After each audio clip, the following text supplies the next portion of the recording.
নমস্কার সবাইকে। আজ আমি সুজি দিয়ে একটি কেকের রেসিপি শেয়ার করছি। এখানে আমি 2 কাপ সুজি নিয়েছি। বাড়িতে যে চায় খাবার কাপগুলো হয় ওই কাপের 2 কাপ সুজি। আর 2 কাপ সুজির জন্য জল আর দুধ মিশিয়ে আমি 2 কাপ নেব। এখানে আমি কিছুটা দুধের সর তুলে রেখেছিলাম, ওটা দিয়ে দিলাম। আর দুধ দিয়ে দিলাম। দুধ আর দুধের সর মিলিয়ে আমি 1.5 কাপ আছে এখানে। আর হাফ কাপ জল ব্যবহার করব। 2 কাপ সুজির জন্য 2 কাপ জল লাগে। আর চাইলে একটু কম বা বেশি লাগতে পারে আপনাদের, এটা একটু বুঝে শুনে নিতে হবে। এখানে আমি 10 মিনিট ভিজিয়ে রেখেছি। ভিজিয়ে রাখার পর একটা গুঁড়ো দুধের প্যাকেট নিয়েছি, 10 টাকার গুঁড়ো দুধ, এটা আমি দিয়ে দিচ্ছি। গুঁড়ো দুধ না দিলেও কেকটা হবে, গুঁড়ো দুধটা দিলে কেকের স্বাদটা অনেক বেশি ভালো হয়, তাই জন্য আমি এখানে গুঁড়ো দুধ ব্যবহার করলাম। আর তেল দিলাম, সাদা তেল 3 থেকে 4 টেবিল চামচ। এখানে তেলের পরিবর্তে বাটার ব্যবহার করতে পারেন।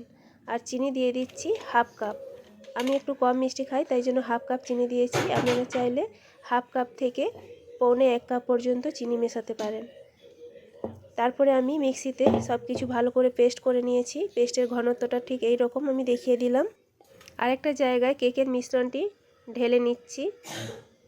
এইবার এখানে আমি বেকিং পাউডার আর বেকিং সোডা ব্যবহার করব। এখানে খাওয়ার যে চামচগুলো ওই চামচের আমি 3/4 চামচ বেকিং পাউডার নিয়েছি আর 1/4 চামচ বেকিং সোডা।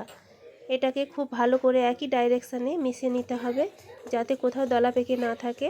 তাহলে কিন্তু কেক খাওয়ার সময় মুখে পড়বে, সেটা ভালো লাগবে না। এখানে আমি কিছু ড্রাই ফ্রুটস নিয়েছি, সেইগুলো দিয়ে দিলাম। কাজু, কিশমিশ, বাদাম আর কিছু টুটি ফুটি নিয়েছি। ভ্যানিলা এসেন্স দিয়ে দিচ্ছি 4 থেকে 5 ড্রপ। এটা দিয়ে আবারও ভালো করে মিশিয়ে নেব।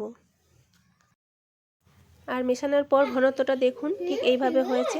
খুব বেশি পাতলা করা যাবে না, তাহলে এই ড্রাই ফ্রুটসগুলো একদম তলাতে চলে যাবে, পুড়ে যাবে, খেতে ভালো লাগবে না। একটা কেক টিন নিয়েছি, কেক টিনের ওপরে আমি কিছুটা তেল ব্রাশ করে নিয়েছি। তারপরে 1 চামচ ময়দা দিয়ে ময়দাটা আমি কোটিং করে নিচ্ছি, কেকটা যাতে খুব ভালো করে সুন্দরভাবে বেরিয়ে আসে। এবার আমি কেকের ব্যাটারটা এর মধ্যে দিচ্ছি। এক জায়গাতে দিতে হবে, নিজে নিজেই চারিদিকে স্প্রেড হয়ে যাবে। এবার একটু ট্যাপ করে নিচ্ছি, ভেতরে কিছু হাওয়া থেকে থাকলে ওটা বেরিয়ে যাবে, কেকটা সুন্দরভাবে রেডি হবে। কিছুটা উপর দিয়ে টুটি ফুটি সাজিয়ে নিচ্ছি দেখতে ভালো লাগার জন্য। কিছুটা কাজু আর বাদাম, কিশমিশ আমি সাজিয়ে নিচ্ছি। এখানে আপনার পছন্দের ড্রাই ফ্রুটস নিতে পারেন, বাড়িয়ে নিতে পারেন, কমিয়ে নিতে পারেন। ড্রাই ফ্রুটস না দিয়েও কেকটা খেতে খুব ভালো হয়। এবার আমি 5 মিনিট আগে একটি জায়গা গরম করে নিয়েছি, ওতে লবণ দিয়েছি। লবণ দিয়ে তার উপরে একটা স্ট্যান্ড রেখেছি, স্ট্যান্ডের উপরে কেক টিনটা দিয়ে ঢেকে দিলাম। ঢেকে দেওয়ার 30 মিনিট পরে আমি একবার চেক করেছিলাম। এখনও 10-15 মিনিট এটা রান্না হবে। আবারও ঢেকে রান্না হতে দিলাম। ঠিক 50 মিনিট পর আমি এটা চেক করছি। একটা কাঠি দিয়ে কাঠিটা পরিষ্কার বেরিয়ে এসছে, কেকটা হয়ে গেছে। এবার আমি গ্যাসের চুলাটা বন্ধ করে দিলাম। আর কেক টিনটা আমি নামিয়ে রেখে দেবো ঠান্ডা হওয়ার জন্য।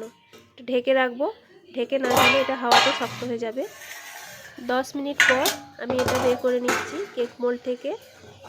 এইভাবে ওপরে একটা প্লেট রেখে উল্টে দিলে, উপর থেকে একটু ট্যাপ করে নিলে এটা সুন্দরভাবে বেরিয়ে আসবে। এই কেকটা খেতেও খুব ভালো হয় আর খুব নরম হয়, আর বাচ্চাদের জন্য তো খুবই হেলদি। আমি এখানে তেলের ব্যবহার করেছি। এখানে তেলের ব্যবহার না করে এটা যদি বাটার দিয়ে করা হয় তাহলে বাচ্চাদের জন্য খুবই ভালো হবে। আর আটা দিয়েও এত সুন্দর কেক তৈরি হয়। আর আটা আর সুজি দিয়ে যদি এত সুন্দর কেক বানানো যায়, তাহলে বাচ্চাদেরকে ময়দার কেক কেন খাওয়াবো? এই সুজি বা আটার কেক বানিয়ে খাওয়াবো, তাতে করে হেলদি হবে। আর তেলটা একটু অ্যাভয়েড করলেই হয়। আমি এখানে তেল দিয়েছি, আমার কাছে বাটার ছিল না তাই। এবার আমি কেটে দেখিয়ে দিচ্ছি, কেকটা এখনও গরম আছে।